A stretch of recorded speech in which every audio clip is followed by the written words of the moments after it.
ইমাম গজালি রহমাতুল্লাহি আলাইহি বলেন, একটা পাল্লার এক সাইডে যদি আসমান জমিনের চাইতে পারি, কুল কায়নাতের চাইতে পারি, পুরা ইনজিল কিতাবটা যদি রাখা হয়, তার সাথে যদি জাবুর কিতাব দেওয়া হয়, তার সাথে যদি ইনজিল কিতাব দেওয়া হয়, তার সাথে যদি আসমানি আরো 100 কিতাব দেওয়া হয়, তার সাথে যদি আসমান জমিন কুল কায়নাত জান্নাত জাহান্নাম আরশ কুরসি লৌহ কলম তামাম সৃষ্টি জগৎকে যদি ওই পাল্লার ভিতরে রাখা হয়, আর অপর পাল্লায় আমার কোরআন পুরাটা রাখতে হবে না, কোরআনের একটা আয়াতও রাখতে হবে না। ইমাম গজালি বলেন, কোরআন শুরু করার আগে যে বিসমিল্লাহ পড়া হয়, ওই বিসমিল্লাহটাকে যদি অপর পাল্লায় দেওয়া হয়, সব কিছুর চাইতে বিসমিল্লাহর পাল্লাটা 1000 গুণে ভারী হবে।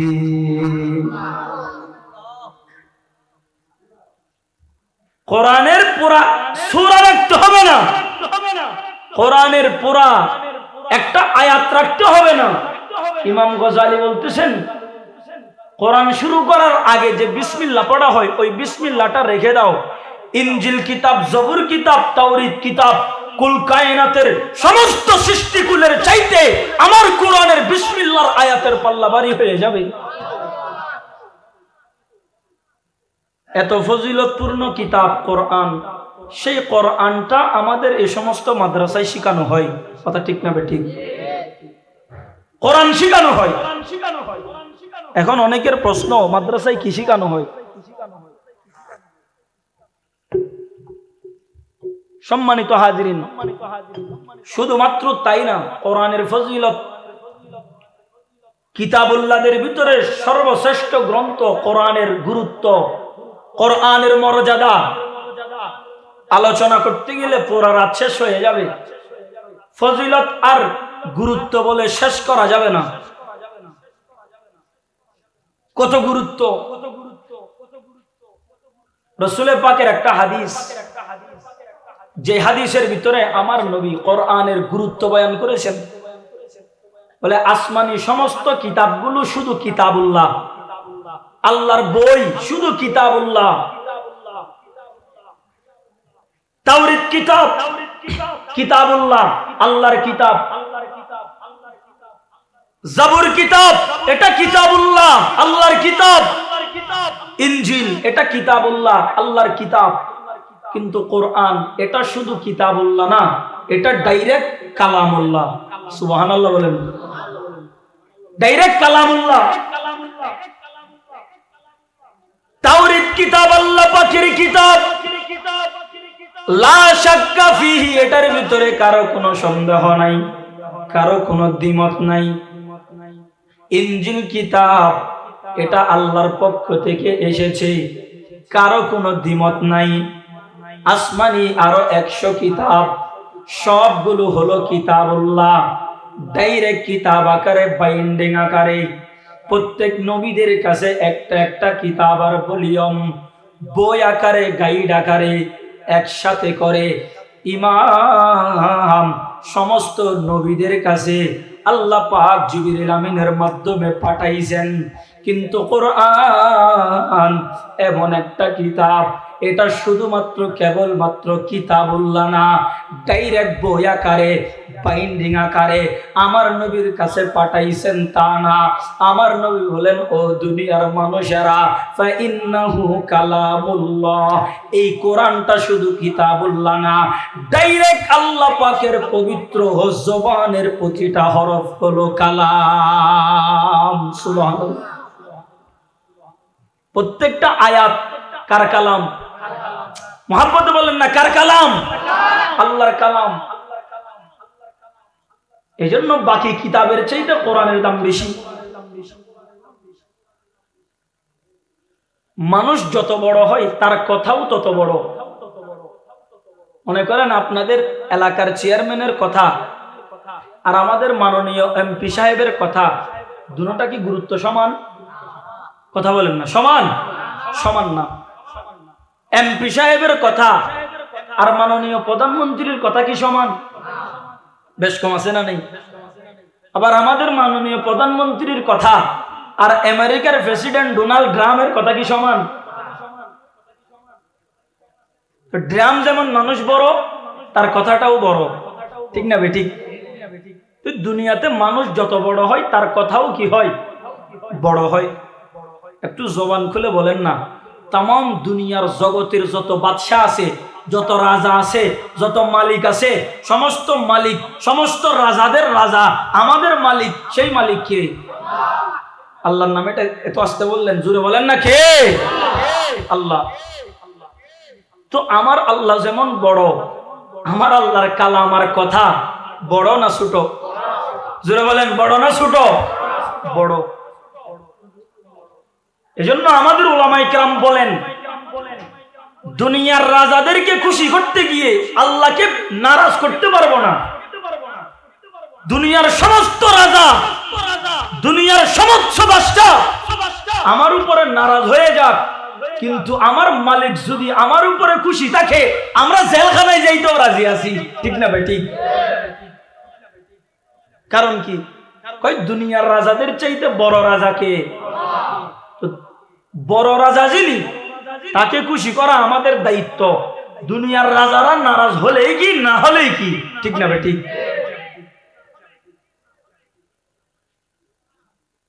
এখন অনেকেই বলে, হুজুর মাহফিলের মঞ্চে এই আলোচনা করা যাবে না। কারণ কি? কয় মাহফিলের মঞ্চে সুদের কথা বলা যাবে না, ঘুষের কথা বলা যাবে না, দুর্নীতির কথা বলা যাবে না, ইয়াবার কথা বলা যাবে না, 2 নাম্বারি সিটারি বাটপারির বিরুদ্ধে বলা যাবে না। শুধু আসমানের উপরের ওয়াজ করবেন আর দুনিয়ার জমিনের নিচের ওয়াজ করবেন, মাঝখানের গুলো বলা নিষেধ। ও ভাই নিষেধ কেন? বলে উপরের অর্ডার। কার অর্ডার? বলেন না, কার অর্ডার? উপরের অর্ডার। তো আমরাও বলি, ভাই তুমি যেমন তোমার উপরের অর্ডার মানার জন্য আমাকে নিষেধ করতে আসছো, আমারও তো একজন উপর আছে, আমার মালিক তোমার মালিকের চাইতে 1000 গুণে পাওয়ারফুল, সেই মালিকের দায়িত্ব পালন করতেছি। আমরাও বলি এই সমস্ত কথা আমরা বলতে থাকবো, আমাদের উপরেও উপরের অর্ডার, ঠিক না ভাই? ঠিক। উপরের অর্ডার আছে না নেই? কোরআনের কথা বলার অর্ডার দিয়েছেন কে? হাদিসের কথা বলার অর্ডার দিয়েছেন কে? তো আমরাও আমাদের উপরের অর্ডার পালন করি, তোমরাও তোমাদের উপরের অর্ডার পালন করো। কিন্তু মনে রাখবা, তোমাদের উপরগুলো একদিন খতম হয়ে যাবে, কিন্তু আমাদের উপরে যিনি, তিনি কোনোদিন খতম হবে না। তার সামনে তোমাদেরকেও হাজির হতে হবে, তোমাদের উপরকেও হাজির হতে হবে, ঠিক না ভাই? ঠিক।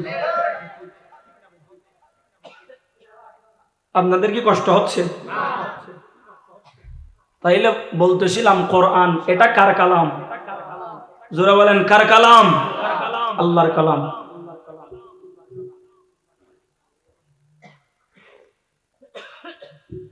কোরআন আল্লাহর কালাম, এজন্য কোরআনের দাম বেশি। সম্মানিত মুসলমান ভাইয়েরা আমার,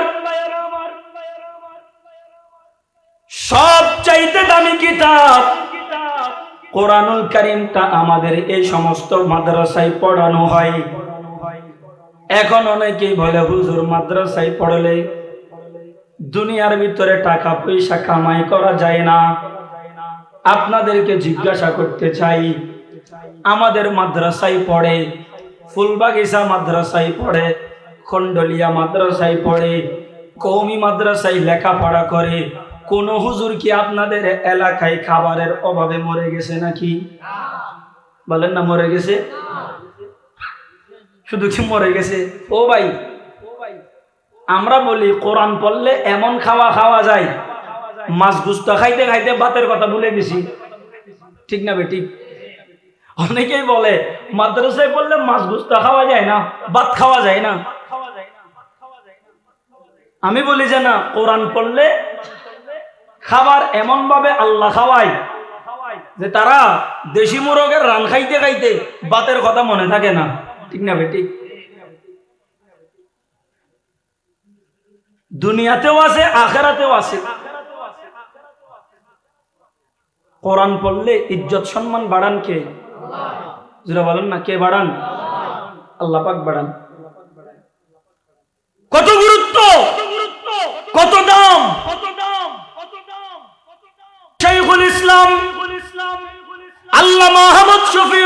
রহমতুল্লাহি আলাইহি দুনিয়ার জমিনে কত বাহাদুরি দেখিয়ে গেছেন, কত পাওয়ার দেখিয়ে গেছেন। কোরআন হাদিস শিখে ওনাদের সম্মান কমে যায় নাই। শাইখুল ইসলাম রহমতুল্লাহি আলাইহি কোন আর্মি ছিল না, পুলিশ ছিল না, বিডিআর ছিল না, পাহারাদার ছিল না, বডিগার্ড ছিল না।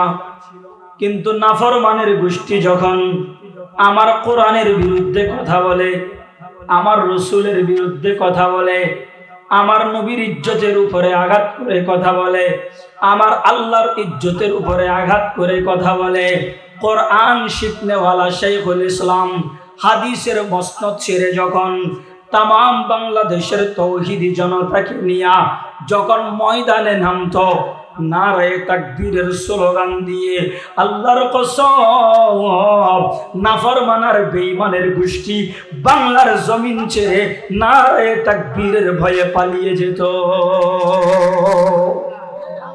কথা ঠিক না বেঠিক? বলেন সেই পাওয়ার কিসের পাওয়ার?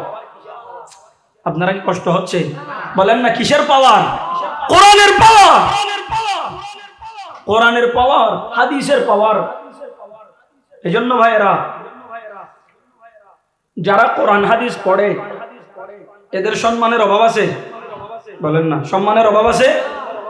সম্মানের অভাব নাই, বরং এক একজন দ্বীন ইসলামের পাহারাদার হিসেবে গড়ে ওঠে।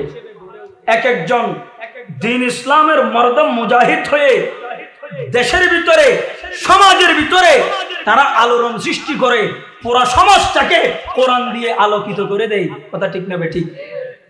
আলোকিত করে দেয়। যুগে যুগে ইসলামের বিরুদ্ধে, কোরআনের বিরুদ্ধে কটাক্ষ করনেওয়ালার নাফরমানের গোষ্ঠী অভাব নাই। এক একটা দল বের হয়, কোরআনের আয়াতের বিরুদ্ধে কথা বলে। একটা দল আছে, সেই দলের নাম হলো আহলে কোরআন। বলেন কি নাম? আহলে কোরআন।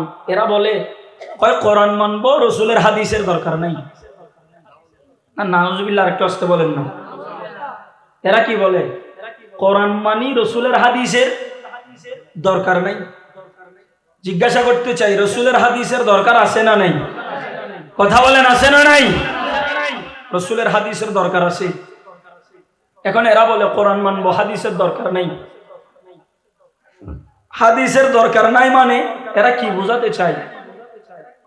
একটু সবাই জবাব দেন না। ফজরের নামাজ, ফরজ নামাজ কয় রাকাত? জোরে বলেন কয় রাকাত? জোহরের নামাজ, আসরের নামাজ, মাগরিব, এশার নামাজ। আল্লাহর কসম হাজার বার করে বলতে পারবো, নামাজের রাকাত সংখ্যা কোরআনের কোথাও নাই। কোরআনের কোথাও নামাজের রাকাত সংখ্যা নাই। তো হুজুর নামাজ পড়ি কেন? কোরআনে আছে ওয়া আকিমুস সালাহ, নামাজ কায়েম করো। কোরআনে আছে ফজরের নামাজ, যোহরের নামাজ, আসরের নামাজ, মাগরিবের নামাজ, এশার নামাজ, নামাজের কথা বলা আছে, কিন্তু নামাজের রাকাত সংখ্যা কোরআনে নাই। কোরআনে না থাকলে কি হবে? রসুলের হাদিসে আছে না নাই? বলেন আছে না নাই? এখন এই নাফরমানের গোষ্ঠী কি বুঝাইলো? কয় কোরআন মানি, রসুলের হাদিস মানি না। তার মানে ফজরের ওয়াক্ত আছে এটা মানি, কিন্তু রাকাত বলতে এটা আর নাই, সুতরাং ফজরের নামাজ পড়ার দরকার নাই। কথা ঠিক না বেটি? তো ফজর ওয়াক্ত ইন দিয়ে বুড়াই বুড়াই সাহাবো। বলেন নামাজের রাকাত সংখ্যা কোরআনে না রসুলের হাদিসে? বলেন না কোরআনে না রসুলের হাদিসে? এবার যদি কেউ বলে কোরআন মানি, রসুলের হাদিস মানি না, এরা কি বুঝাইলো? এরা বুঝাইতে যাচ্ছে নামাজ বলতে কিচ্ছু নাই। জিজ্ঞাসা করতে চাই, নামাজ বলতে কিচ্ছু আছে না নাই? তো উলামায়ে দেওবন্দের কাজ কি? এ সমস্ত মাদ্রাসায় পড়ে কি হয়? এ সমস্ত মাদ্রাসায় যারা পড়ে তারা বলে রসুলের হাদিসের বিরুদ্ধে অবস্থান নাও, আসো তোমার সাথে খেলা হবে। রসুলের হাদিস কিয়ামত পর্যন্ত থাকবে। যারা রসুলের হাদিসের বিরুদ্ধে কথা বলবে তারা আল্লাহর জমিনে থাকতে পারবে না। কথা ঠিক না বেঠিক? এরা এই দেশে থাকতে পারবে না। ইসলামের পাহারাদার হয়, কোরআনের পাহারাদার হয়, রসুলের পাহারাদার হয়। প্রিয় হাজিরিন, অতএব এই মাদ্রাসাগুলো আমাদের সমাজে দরকার আছে না নাই? জোরে বলতে হবে, আছে না নাই? কওমি মাদ্রাসা, অনেকেই বলে কওমি মাদ্রাসা মানি আমাদের মুষ্টি চালের বদৌলতে চলে, এই জন্য কওমি মাদ্রাসা। আপনারা মুষ্টি চাল দেন না মাদ্রাসায়? অনেকেই মনে করে কওমের কাছ থেকে দাঁড় নিয়ে নিয়ে চলে, এই জন্য কওমি মাদ্রাসা। আমি বলি বেটা না, এটা কওমি মাদ্রাসা না। কওমি মাদ্রাসা মানি জাতির মাদ্রাসা, মানে মসজিদের মুয়াজ্জিন লাগলে আমাদের মাদ্রাসা থেকে যায়, মসজিদের ইমাম লাগলে আমাদের মাদ্রাসা থেকে যায়, জানাজা পড়ানোর দরকার আমাদের মাদ্রাসা থেকে যায়, ফাতিহা দেওয়া দরকার মাদ্রাসা থেকে যায়, একটা মাসআলা দরকার মাদ্রাসা থেকে যায়। অতএব জাতির উপকারে আসে, জাতি এই সমস্ত মাদ্রাসাগুলো ছাড়া চলতে পারে না, এজন্য আমাদের মাদ্রাসার নাম কওমি মাদ্রাসা। ঠিক না ভাই? ঠিক। মুষ্টি চাল দিয়ে চলে, এজন্য কওমি মাদ্রাসা না। মাদ্রাসাগুলো দিয়ে আপনাদের সমাজ চলে, এজন্য কওমি মাদ্রাসা। ঠিক না ভাই? ঠিক। তো যে মাদ্রাসা আপনাদের কাজে আপনাদের সমাজে ব্যবহার হয়, সেই মাদ্রাসায় নিজের জীবনটা পর্যন্ত দেওয়া দরকার আছে না নেই? কিন্তু বাঁকা চোখে তাকাই এরকম কিছু শাহরিয়ার কবির মার্কা, মুরগি চোরা মার্কা মানুষ সমাজে আসে না নাই? বলেন না, আছে না নাই? কয় ব্যাঙ্গের ছাতার মতো কওমি মাদ্রাসা গজিয়ে উঠেছে। ব্যাঙ্গের ছাতার মতো বলছে, যে বলছে সে বাংলাদেশে নাই, 2 দিন পরে উধাও হয়ে গেছে। কিন্তু কওমি মাদ্রাসাগুলো আজও পর্যন্ত আছে না নাই? বলে আজানের আওয়াজ শুনলে বেশ্যার আওয়াজের মতো লাগে, কোরআন তেলাওয়াত শুনলে বেশ্যা মহিলার আওয়াজের মতো লাগে। আমরা বলি নাফরমানের গোষ্ঠী শুনে রাখ, যুগে যুগে নাস্তিক বেঈমানেরা এসেছে, মসজিদের বিরুদ্ধে কথা বলেছে, আজানের বিরুদ্ধে কথা বলেছে, মাদ্রাসার বিরুদ্ধে কথা বলেছে, কিন্তু আজ পর্যন্ত 48,000 গ্রাম বাংলার প্রতিটা মসজিদের ভিতরে আজান আছে না নাই? আজান কিয়ামত পর্যন্ত থাকবে। কিন্তু যে সমস্ত নাস্তিকেরা আমার আজানের বিরুদ্ধে কথা বলবে, এরা থাকতে পারে না। ঠিক না ভাই? ঠিক। এরা থাকতে পারে না। সম্মানিত মুসলমান ভাইয়েরা আমার, এজন্য গভীর মনোযোগ। আমাদের এই সমস্ত মাদ্রাসায় কি শেখানো হয়? সবচাইতে দামি কিতাব কিতাবুল্লাহ, কোরআন শেখানো হয়। ঠিক না বে? ঠিক। কোরআন শেখানো হয়। কোরআনের কত দাম, কোরআনের কত মর্যাদা। আমার নবীর হাদিস, আমার নবী বলেন, ও দুনিয়ার মানুষেরা, আমেরিকার president Joe Biden, Donald Trump যদি বাংলাদেশে আসে, বিমানবন্দরে তার জন্য বাংলাদেশের প্রধানমন্ত্রী লাল গালিচার সংবর্ধনা দেয়। ভারতের নরেন্দ্র মোদী, আপনার মুদির দোকানের ব্যবসায়ী, চা বিক্রেতা, এ যদি বাংলাদেশে আসে, তার পায়ের নিচে লাল গালিচার সংবর্ধনা দেওয়া হয়। কিন্তু আমার নবী বলেন, ওরে দুনিয়ার মুসলমান, আমার কোরআন যারা পড়ে, এদের পায়ের নিচে কোনো প্রেসিডেন্ট তোমাদের লাল গালিচার সংবর্ধনা দেওয়ার দরকার নাই। আমার একজন বাচ্চা যখন কোরআনুল কারীমের আয়াতগুলো পড়ে, বিসমিল্লাহ পড়ে পড়ে যখন তারা কোরআনুল কারীমের সবক শুরু করে, আমার নবী বলেন, আল্লাহ পাকের নূরের তৈরি রহমতের ফেরেশতারা এই বাচ্চাগুলার পায়ের নিচে তাদের ডানাগুলা বিছায়া দেয়।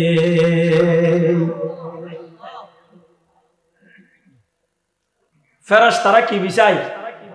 তাদের ডানা বিছায়, ডানা। তাইলে তোমাদের লাল গালিচার সংবর্ধনা এগুলো ছাতা মাথা ড্যামকেয়ার আমাদের দরকার নাই। আমরা মালিকের পক্ষ থেকে আপনার রহমতে ভরপুর। কথা ঠিক না বেটি? অতএব তোমাদের দাম, তোমাদের ফুলের তোড়া, এগুলার দিকে আমরা থুতু নিক্ষেপ করি। ঠিক না বেটি? আফসোস, কোটি কোটি টাকা ক্রিকেট খেলার পিছনে, ফুটবল খেলার পিছনে, এই যে আমাদের ট্যাক্সের পয়সা খরচ করা হয়, কিন্তু কি দেখা যায় দিন শেষে কোটি কোটি টাকা ঘরবাড়ি দেওয়ার পরে বিদেশের মাটিতে গিয়ে বাংলা ওয়াশ হয়ে আসে। কথা ঠিক না ঠিক? আপনারা কি আমার কথা বুঝতেছেন? এই যুবক ভাইয়েরা বলেন না, বাংলা ওয়াশ হয়ে আসে না? কিন্তু এদের জন্য ঘরবাড়ির অভাব নাই। বিমানবন্দর থেকে শুরু করে গণভবন পর্যন্ত লালগালিচার ফুলের তুরার অভাব নাই। কিন্তু আমার একজন কোরআনে হাফেজ 7 বছরের বাচ্চা হাফেজ সালেহ আহমদ তাকরিম 110টা রাষ্ট্রকে পিছনে ফেলে যখন 1 নম্বর স্থান অধিকার করে, সেই কোরআনে হাফেজ তাম দুনিয়ার ভিতরে আমার বাংলাদেশকে যখন 1 নম্বর স্থান অধিকারে নিয়ে যায়, তখন তার জন্য বিমানবন্দরে একটা ফুলের গোলাপও জুটে না। ঠিক না ঠিক? তো আমরা বলি বেটা এগুলোর দরকার কি? তোমাদের ফুলের তোরা এগুলা বলে আমরা থুতু নিক্ষেপ করি, কিন্তু আমার কোরআনে হাফেজের পায়ের নিচে ফেরেশতারা তাদের নূরের ডানা বিছিয়ে দিতে থাকে। বলেন সুবহানাল্লাহ। বলেন না, কোরআন পড়ে এদের দাম আছে না নেই? জোরে বলেন আছে না নাই? কোরআন শিখাবেন, পাঠিয়ে দিচ্ছেন আপনার বাচ্চাকে কিন্ডারগার্টেন স্কুলে। এখন তো সকালবেলার বক্তব্য নেই। ঠিক না ঠিক? আমরা যখন ছোট ছিলাম, আমাদের মা বাবারা লাঠি একটা নিয়ে গুমজোদ্দানা 200 না তাড়াতাড়ি বিছানার তো নুড়ি দৌড় মসজিদি মসজিদ লঙ্গি বিছানার তাই কইতে পারে। ঠিক না ঠিক? ছোটবেলার কথা বলতিস। কিন্তু এখন রাতে 2টা পর্যন্ত মোবাইল টিপে, ছেলেও টিপে, মাও টিপে। দিনের 11টা বাজে বাচ্চা উঠবে দূরের কথা, মাও 11টা বাজে ঘুম থেকে উঠতে পারে না। ঠিক না ঠিক? 11টা বাজে স্কুল কিন্ডারগার্টেন নিয়ে যাচ্ছে। নিয়ে যাওয়ার পরে বাচ্চাটাকে শিখানো হচ্ছে, বাবা বলো সরয়তে অজগর। সরয়তে বলেন না, সরয়তে অজগর। এবার দুপুর বেলা ঘরের মধ্যে আসলো, মসজিদের আজান হয়ে গেছে। মা বলে বাবা মসজিদের আজান হয়েছে, যাও জোহরের নামাজটা পড়ে আসো।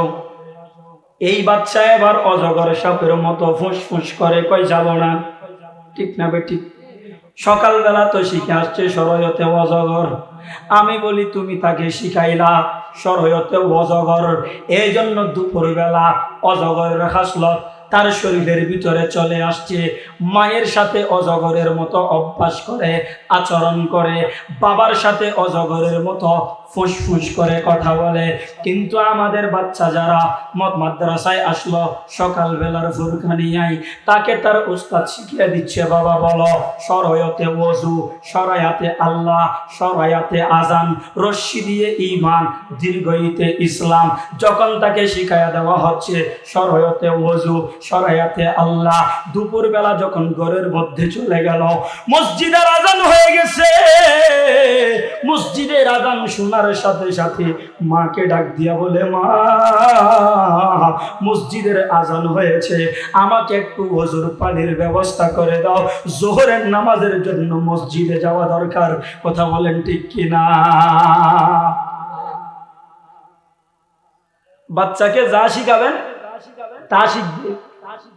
কিন্তু এখন কি শিখাচ্ছেন? গত বছর শিখাইছে, বইয়ের ভিতরে ঢুকাইছে, কয় মানুষ এরা আদমের সন্তান না, এরা হলো বানরের সন্তান। নাউজুবিল্লাহর আওয়াজে এটা আসতে আপনাদের, মানুষ কি বানরের সন্তান না আদমের সন্তান? কিন্তু এই নাফরমানেরা বইয়ের ভিতরে কি ঢুকাইছে, কয় মানুষ হলো বানরের সন্তান। আগে বলা আরতে ফিজুদি একটা লেস আছে, তারা হবে কি আসিল লেস, হয়তো কদিন বাদে লেসিয়ে একখানা করে বাইট কি, আবার লেসিয়ে লইয়ে ঘুরতে ঘুরতে ঘুরতে ঘুরতে ফারল ধাক্কা খাইতে আরেকখানা ঢুকিও, হয়তো এই ঢুকতে ঢুকতে ঢুকতে ঢুকতে এমনি মেরুদণ্ডর মাথা কান নাই, হয়তো এর দূর পর্যন্ত আইনের পরে ইবে বানরত তো মানুষ হবি। এগুলো এখন ফন্না, এগুলা কি ফন্না। যখন উলামায়ে কেরাম প্রতিবাদ করলো না, কোরআন বলে মানুষ আদমের সন্তান, আদম আলাইহিস সালামের সন্তান, আশরাফুল মাখলুকাত, যখন প্রতিবাদ করলো, 1 বছরের ভিতরে এদের থিওরি চেঞ্জ হয়ে গেছে। এখন বলে না, বানর তো শিখানো যাচ্ছে না, এখন শিখায় ব্যাঙের নাচ। কি শিখায়? কথা বলে না, কি শিখাচ্ছে? ব্যাঙের নাচ। হাঁসের ডাক, মুরগি কিভাবে ডাকে সকালবেলা, কোটি টাকা খরচ করে প্রাইমারি স্কুলের শিক্ষকদেরকে ট্রেনিং দেওয়ানো হচ্ছে। সাপের নাচ, ব্যাঙের নাচ, বানরের নাচ।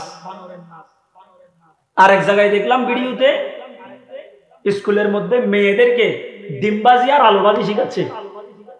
কি বাজি বলে না, কি বাজি? ডিমবাজি আর আলুবাজি। যখন ডিমবাজি আর আলুবাজি আমাদেরকে শিখানো হয় নাই, সে জমানায় পড়ে পড়ে আমাদের মুরব্বীরা ডাক্তার হয় নাই, ইঞ্জিনিয়ার হয় নাই, লয়ার হয় নাই, জজ ব্যারিস্টার হয় নাই। তো ডিমবাজি আর আলুবাজি শিখিয়ে কি বোঝাতে চাচ্ছে? তারা বোঝাইতে চাচ্ছে ডিমবাজি আর আলুবাজি শিখুক, যখন এগুলা শিখতে থাকবে তখন অর্থনীতিবিদ বের হবে না, রাজনীতিবিদ বের হবে না, দেশ পরিচালনা করার মানুষ বের হবে না, দেশটাকে শোষণ করে খাওয়া সম্ভব। ঠিক না বেটি? এগুলো আমরা বুঝি, এগুলো আমরা বুঝি। অতএব ফুলবাগিচা এলাকার মানুষ, অনুরোধ করব, আপনাদের বাচ্চাদেরকে কি শিখাচ্ছেন? কি শিখাচ্ছেন? মাদ্রাসায় দিতে মন চায় না, স্কুলে দিয়ে কি পড়াচ্ছেন একটু খেয়াল করা দরকার। সম্মানিত মুসলমান ভাইয়েরা আমার, এজন্য মনের কান দিয়া শুনেন, লম্বা আলোচনা করার কোনো মন মানসিকতা নাই, একটু দিলের কানে কথাগুলো বোঝার চেষ্টা করেন। আমাদের মাদ্রাসাগুলোতে কোরআন শেখানো হয়, কোরআনের এলেম শেখানো হয়। কোরআনুল হাকিমের ভিতরে কোনো সাহাবীর নাম আসে নাই, একজন কালো মানুষের নাম আছে। সেই মানুষটার নাম হলো লোকমান। বলেন কি নাম? বলেন না, কি নাম? লোকমান। আমাদের সমাজে লোকমান নামক মানুষ নাই? আছে না নাই? কোরআনের আয়াত, শুধু আয়াত না, কোরআনে একটা সূরার নামই হলো সূরা লোকমান। সুবহানাল্লাহ বলে না? সূরা লোকমান। এত সুন্দর সুন্দর নামগুলো এখন আমরা রাখি না। আর কি রাখি দিই? আর এখন নাম রাখি দিই লুয়া, মাতুল, বেবিটেশ কি, ঠিক না বেটি? এগুলো এখন আমরা নাম রাখি। নামের একটা প্রভাব আছে। বাচ্চাদের নাম রাখার সময় একজন হুজুরের কাছে জিজ্ঞাসা করে রাখবেন, নামের একটা প্রভাব আছে না নেই? এক শিয়া, সে হযরত আবু বকর আর উসমানকে দেখতে পারে না। আলী রাদিয়াল্লাহু তাআলা আনহুর ভক্ত, আবু বকর আর উমরের জানের দুশমন। এরা বলে কি জানেন? কয় আমার নবী ভুল করে আবু বকরকে, হযরত আলীকে খেলাফতের দায়িত্ব না দিয়ে হযরত আবু বকরকে দিয়ে দিয়েছেন। নাউজুবিল্লাহ বলবেন না? তো দুশমনী রাখতেছে আবু বকর আর উমরের সাথে। দুইটা গাধা পালতো, গাধা। এক গাধার নাম রাখছে আবু বকর, আর এক গাধার নাম রাখছে উমর। বলেন কি রাখছে? যে আপনাদের কি কষ্ট হচ্ছে? যে পিছনের ভাইয়েরা কষ্ট হচ্ছে, আর একটু সামনে আসেন, খালি জায়গা পূরণ করেন। এটা শয়তানের ডিস্টার্ব করে নাই দেখি, মাঝুদি জায়গা দিয়া ফাঁকা ছিয়া, এটা শয়তান বসি। একটু জিকির করেন লা ইলাহা, এসব ফয়নি নোড়ে দিয়া ও কেলা সামনে গেল লা ইলাহা। আর মানুষ উনি আর রোজা রাখি বাঙ্গার দে, এসারা করো, রোজা রাখে না মানছি, জিকির করেন না লা ইলাহা।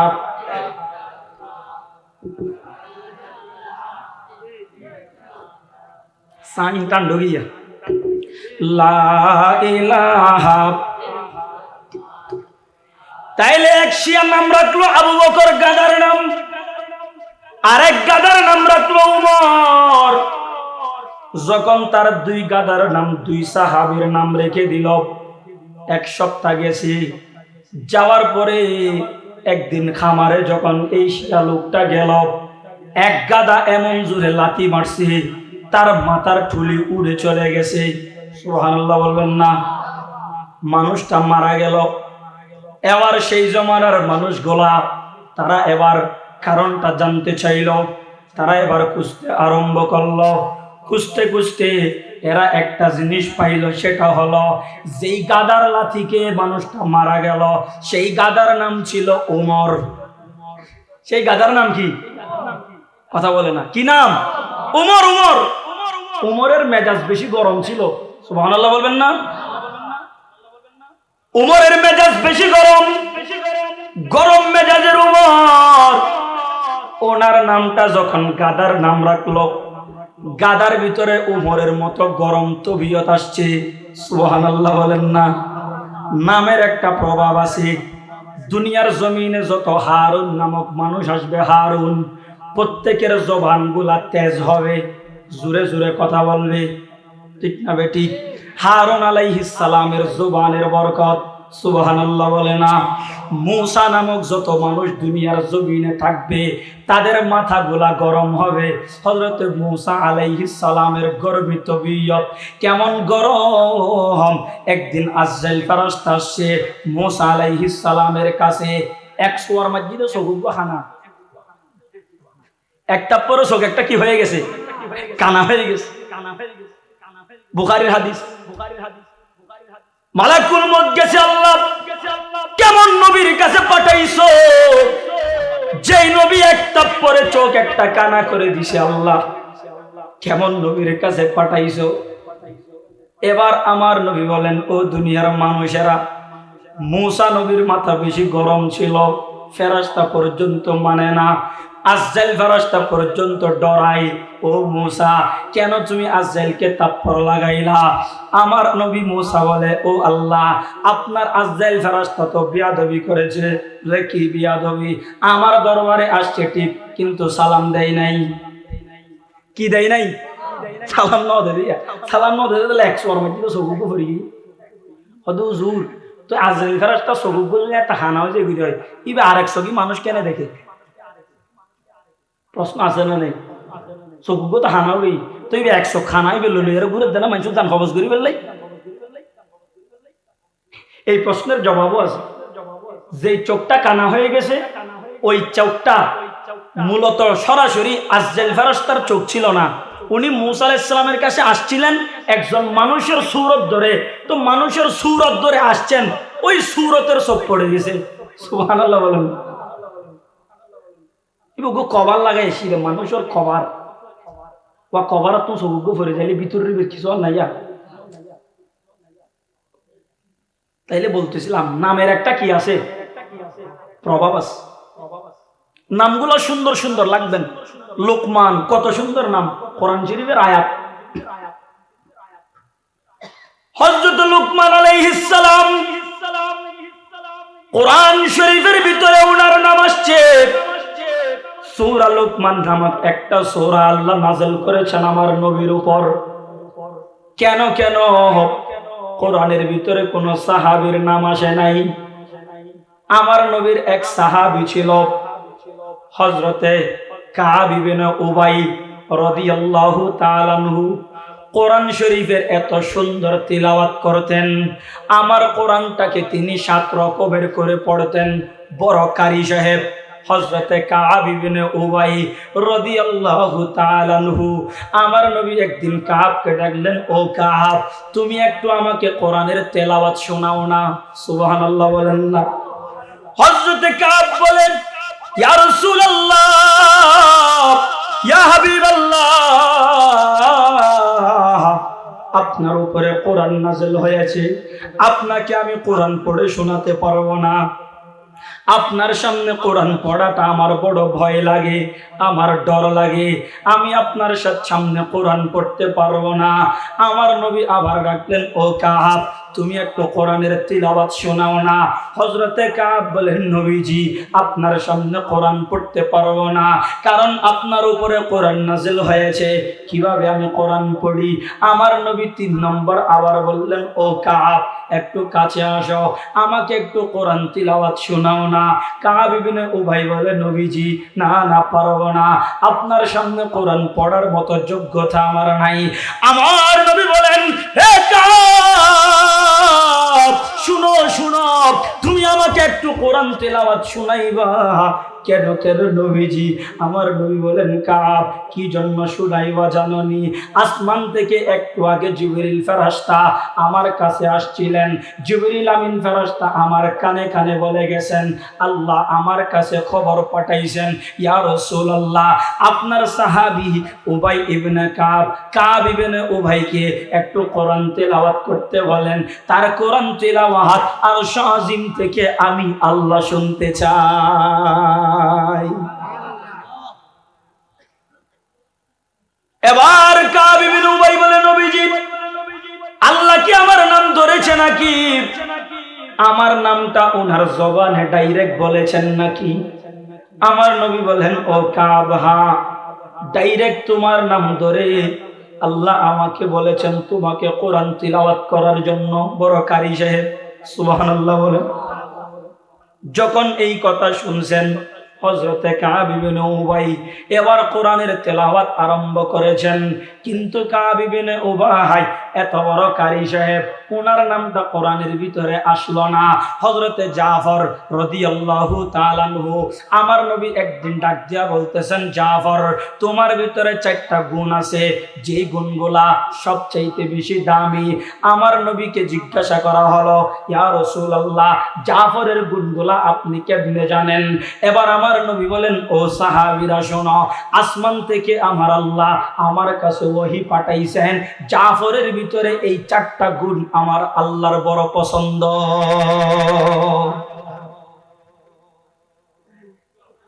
হযরতে জাফরের নামটা কোরআনের ভিতরে নাই, বুঝানোর জন্য বলছিলাম। কিন্তু কোরআনের ভিতর আমার নবীর দুনিয়াতে আগমনের আরো 6000 বছর আগে একজন মানুষ, ওই মানুষটার গঠন কেমন? মানুষটার চেহারাটা কালো, তার চোখগুলা এত বড় বড়, ঠোঁটগুলা মোটা মোটা, পা গুলো এত বড় বড়, মার্কেটের কোন জুতা ওনার পায়ের ভিতরে হয় না। একদম খাটো মানুষ, বিশ্রী মানুষ, পাতিলের নিচের কালির চাইতেও কালা এমন একজন মানুষ। ওনার নাম হলো হযরত লোকমান।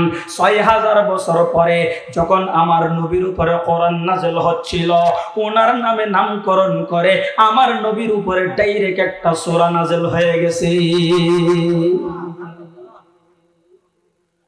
এবার আমি চিন্তায় পড়ে গেলাম, লুকমানের নাম কোরআনের ভিতরে কেন আসলো? লুকমানের নামটা কেন আসলো? এত বিশ্রী মানুষ হওয়ার পরেও ওনার নামটা কোরআনের ভিতরে কেন আসলো? এই কেন প্রশ্নের জবাব যখন আমি খুঁজতে গেলাম, তখন আমি সবচাইতে বড় কারণ পাইলাম। আল্লাহ পাক ওনাকে আসমানি এলেম দান করেছিলেন। কি দান করেছিলেন? জুবান খুলে বলেন না, কি দান করেছিলেন? এলেম। এলেম, আল্লাহু আকবার বলেন না। এলেম দান করেছিলেন, এলেম। এলেমের কারণে লোকমান হাকিমের নাম কোরআনে চলে আসছে। হযরত লোকমান আলাইহিস সালামের এলেম, এটা দুনিয়ার কোন মানুষের দেওয়া জ্ঞান ছিল না, ডাইরেক্ট আল্লাহ প্রদত্ত। লোকমান আলাইহিস সালাম যেই কথাগুলা বলেছিলেন আজ থেকে 7500 বছর আগে, আমার নবীর সময় থেকে 6000 বছর আগে, ওনার কথাগুলা ডাইরেক্ট কোরআনের আয়াত হয়ে গেছে। ডাইরেক্ট আমার নবীর জবানের হাদিস হয়ে গেছে, কোরআন শরীফের আয়াত। وَإِذْ قَالَ لُقْمَانُ لِابْنِهِ وَهُوَ يَعِظُهُ يَا بُنَيَّ لَا تُشْرِكْ بِاللَّهِ إِنَّ الشِّرْكَ لَظُلْمٌ عَظِيمٌ। আওয়াজ করে বলেন না সুবহানাল্লাহ। হযরত লুকমান ওনার সন্তানকে বলে, হে সন্তান, লা তুশরিক বিল্লাহ, আল্লাহর সাথে কাউকে শরীক করিও না। সুবহানাল্লাহ। সন্তানকে নসিহত করতেছেন, বাবা আল্লাহর সাথে তুমি কাউকে শরীক করিও না, আল্লাহর সাথে তুমি কাউকে অংশীদার বানায়ও না। কত সুন্দর নসিহত। আমাদের ঘরের মধ্যেও তো সন্তান আছে, কিন্তু আমাদের সন্তানদেরকে কোনোদিন নসিহত করি নাই, ও বাবা একটু মসজিদে গিয়ে নামাজটা পড়ে আসো, কোরআনটা সহি শুদ্ধ করে পড়া শিখো। কোনোদিন বাচ্চাদেরকে নসিহত করি নাই। কিন্তু লোকমান হাকিম এত বড় জ্ঞানী, ওনার সন্তানকে বলে, বাবা তুমি আল্লাহর সাথে কাউকে শিরিক করিও না, আল্লাহর সাথে কাউকে অংশীদার বানায়ও না। ওনার জ্ঞানের মতো এই কথাগুলা সন্তানকে বলেছেন। আমার মালিকের এত ভালো লাগছে, লোকমান হাকিমের নসিহত গুলা ডাইরেক্ট কোরআনুল কারীমের আয়াত বানিয়ে আমার নবীর উপরে আল্লাহ নাযিল করে দিয়েছে।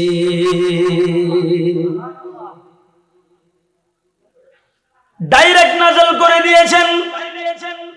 হযরতে লোকমান ডাইরেক্ট কোরআন শরীফের আয়াতের নামে নামকরণ সূরা হয়ে গেছে।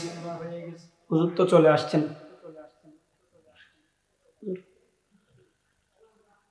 কথা তো অনেক, হুজুর আসছেন, কথাটা বলে শেষ করব। হুজুর শেষ কথাটা বলে শেষ। হযরত লোকমান আলাইহিস সালামের কথা কোরআনে কেন আসলো সেই কথা বলতেছি। ওনার নামটা কোরআনে আসার সবচেয়ে বড় কারণ হলো হযরত লোকমান ডাইরেক্ট আসমানি ইলম প্রাপ্ত ছিলেন। যারা বলেন না সুবহানাল্লাহ। পুরা দেশের ভিতরে সাইলাব হয়ে গেছে লোকমানের সুনাম, যে উনি বড় জ্ঞানী মানুষ। একজন বাদশার গোলাম ছিলেন, বাদশার দরবারে খবর চলে গেছে, বাদশা আপনার দরবারে যিনি লোকমান কালো বর্ণের মানুষ আছে, উনি বড় জ্ঞানী মানুষ।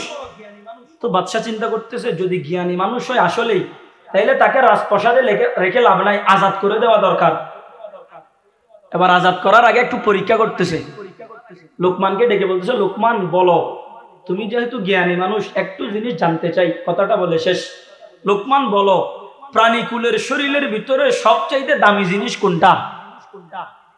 হযরত লোকমান আলাইহিস সালাম একটা ছাগল জবাই করে ছাগলের কলিজা আর হৃৎপিণ্ড বাদশার দরবারে হাজির করছে। বাদশা এটার চাইতে ভালো জিনিস আর নাই। আবার জিজ্ঞাসা করতেছে, লোকমান বলো সবচাইতে নিকৃষ্ট জিনিস কোনটা?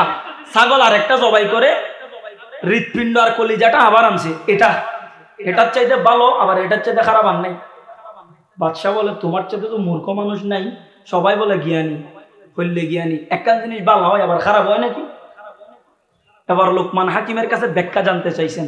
উনি ব্যাখ্যা দিচ্ছেন, হুজুর মানুষের শরীরের ভিতরে একটা গোশতের টুকরো আছে, সেটার নাম হলো হৃৎপিণ্ড, কলিজার সাথে কলব। কয় এই হৃৎপিণ্ডটা যদি পচে যায়, আল্লাহ না চিনে, রসুল না চিনে, এই মানুষটা গরু ছাগলের চাইতেও নিকৃষ্ট হয়ে যায়। আর যদি তার কলবের ভিতরে আল্লাহ থাকে, রসুল থাকে, কোরআন হাদিসের জ্ঞান থাকে, তার চাইতে দামি কোনো মানুষ দুনিয়ার জমিন আর হতেই পারে না। সুবহানাল্লাহ। এবার লোকমান হাকিম এই ব্যাখ্যা দেওয়ার পরে ওনাকে আজাদ করে দিলেন, চলে গেলেন। কিন্তু বড় বোঝার বিষয় এখানে, ওনার কথাটা ওনার জবানের কথা ছিল না, এটা আল্লাহর কথা ছিল। ৬০০০ বছর পরে যখন আমার নবী দুনিয়াতে আসলেন, তখন লোকমান হাকিমের কথাটা তো আমার নবী শুনেন নাই, উনি জবান দিয়ে হাদিস বলতেছেন। কি হাদিস? হাদিসটা বলে শেষ। قال رسول الله صلى الله عليه وسلم إن في الجسد لمضغة إذا صلحت صلح الجسد كله وإذا فسدت فسد الجسد كله ألا وهي القلب। আমার নবী বলতেছেন, মানুষের শরীরের ভিতরে একটা গোশতের টুকরা আছে, বলে ওই গোশতের টুকরাটা যদি ঈমান আমলের দৌলত দিয়া ভরপুর হয়, ওই মানুষটার চাইতে দামি মানুষ তো দূরের কথা, আল্লাহর নূরের তৈরি ফেরেশতাদের চাইতেও তার দাম বেড়ে যায়। ওয়াইদা ফাসাদাত ফাসাদাল জাসাদু কুল্লুহু। আর যদি মানুষটা নাফরমান হয়, গুনাহ করে, তাইলে এই মানুষটার চাইতে নিকৃষ্ট মানুষ আর নাই।